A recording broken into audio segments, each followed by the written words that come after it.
It's Miss Becky, and we're continuing to talk about missionaries today. You got to talk with Dr. Digalot yesterday, and I'm here with you today.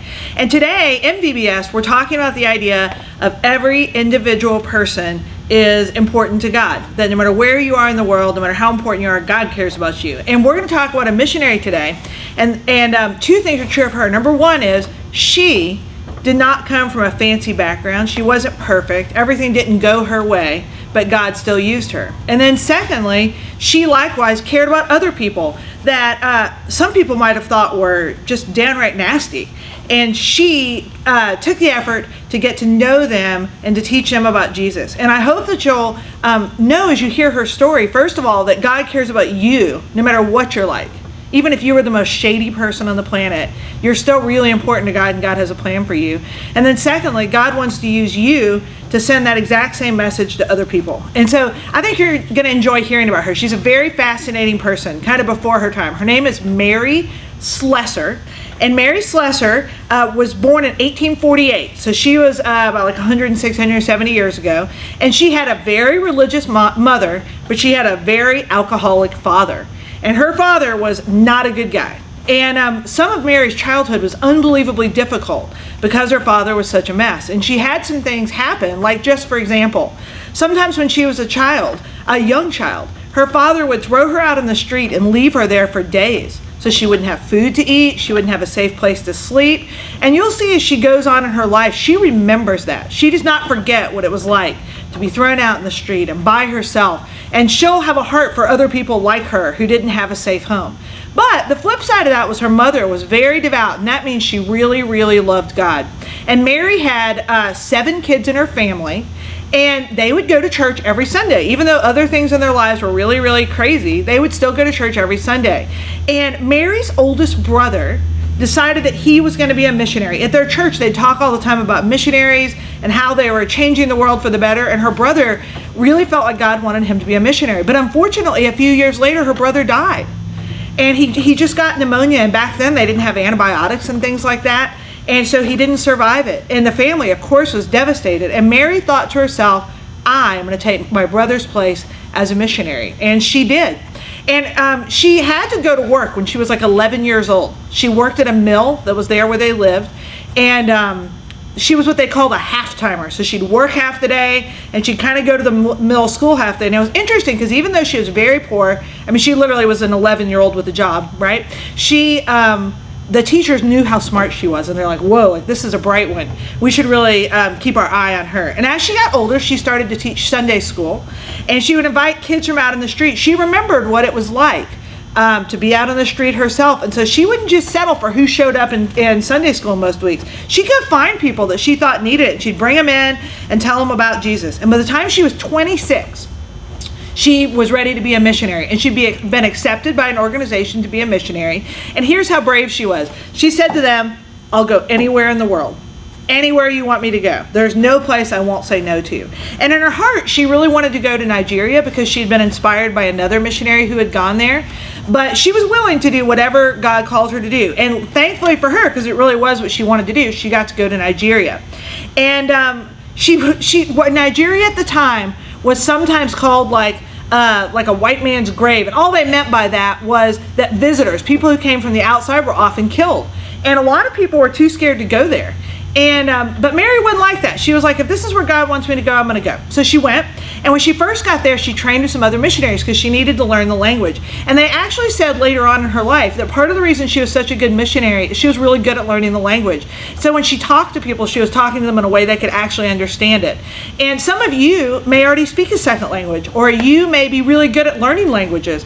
And you ought to think about how God could use that gift if that's a skill that you have, because it really helped Mary a lot. Well, she lived there with some other missionaries when she first got there while she was learning the language. But as soon as she had the language down, she was ready to move into the inner part of the country because she really wanted to be among the people. She didn't just want to hang out with missionaries. She wanted to actually go and meet the people of Nigeria and have an important role with them. And there were a couple of things that caught her attention immediately that she realized she wanted to help with. And the first one was that in the part of the country where she went, it was very common that twins would be killed. They believed that the twins were like the children of a demon spirit, and they would kill the twins. And it was kind of horrifying because they would literally take the twins, just put them in the woods as babies, and they would either just die because they were babies left in the woods, or sometimes wild animals would eat them. And when Mary Slessor heard this, she was like, wait, what? And she decided immediately that she wanted to do something about this. There was also another tradition where a woman, if her husband died, frequently the woman was buried alive with her husband who had died. And when Mary Slessor heard this, she was like, what? Oh, like, are you kidding me right now? And she, again, decided that she wanted to do something about it. Now, unfortunately, very soon after Mary went inland to the country, she got super sick. She got malaria, and she had to go back home. She had to go back home and get healthy, and it took a little while.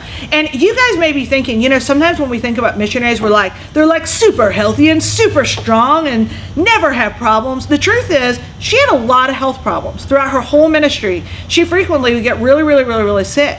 And so if you're somebody who maybe isn't like the toughest, strongest person in the world, don't let that discourage you from the idea of being a missionary, because people like Mary Slessor, who are very inclined to sickness, were super successful missionaries. So just kind of think about that. So she came back, and when she came back, she decided to get to work on this issue of the twins. And so one of the things she would do is she would literally just go save the twins from the woods. So like if the twins were left out, she would go and get them. And in fact, one of them, there was boy-girl twins, and the boy died, unfortunately, but the little girl she was able to save, and she named her Janie.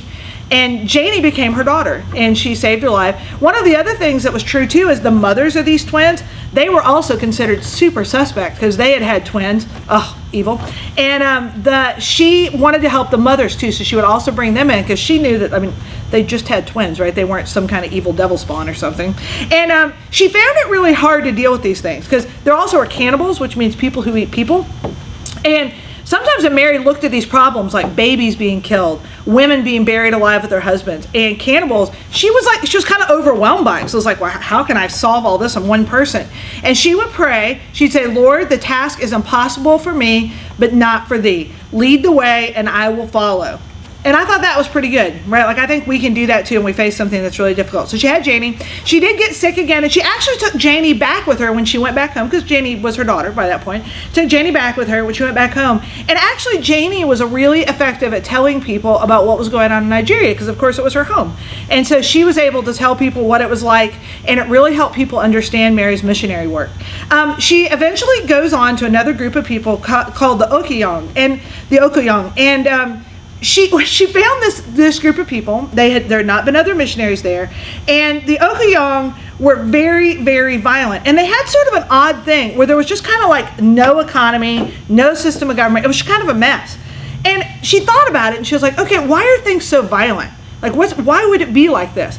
And she realized it was because nobody had anything to do, and there was no system in place. And so she started a system where people would work, and then they would earn things for their work.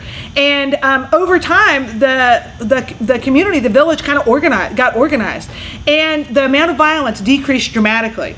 And Mary was somebody. This is one thing I kind of like about her.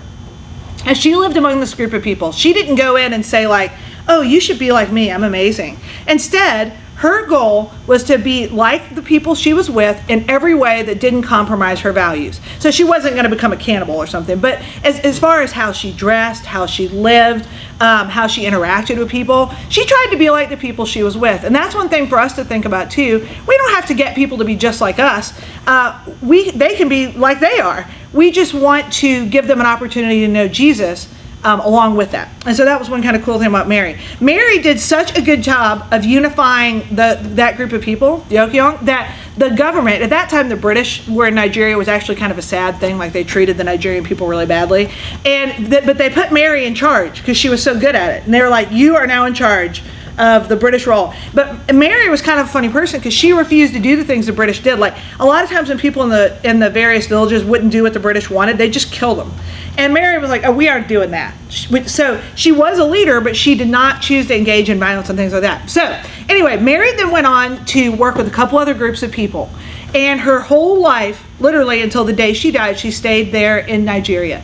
And when she died, she was such a hero among the people because she had brought peace and happiness and talking about Jesus, and saved a lot of people's lives. That she was carried through Nigeria and parts of West Africa, and they said it was the grandest procession that had ever been seen when her body was taken through, because she'd made such a profound difference for people's lives. Now guys, when you think about Mary Slessor, I want you to remember two things. Number one, Mary Slessor did not come from a fancy background. She was not a perfect person. She was not even always a healthy person. But God was able to use her profoundly. Can you imagine what a difference she made to those people if when she died, they paraded her through the streets to honor her life? And then number two, remember that she was able to go to the people and honor the lives they lived, and at the same time tell them about Jesus. And we can do that exact thing. I hope as you think about the people around you, you'll think how you can share the love of Jesus no matter what your life's like. Even if your life's kind of a mess like Mary's was sometimes, God can use you to do amazing things.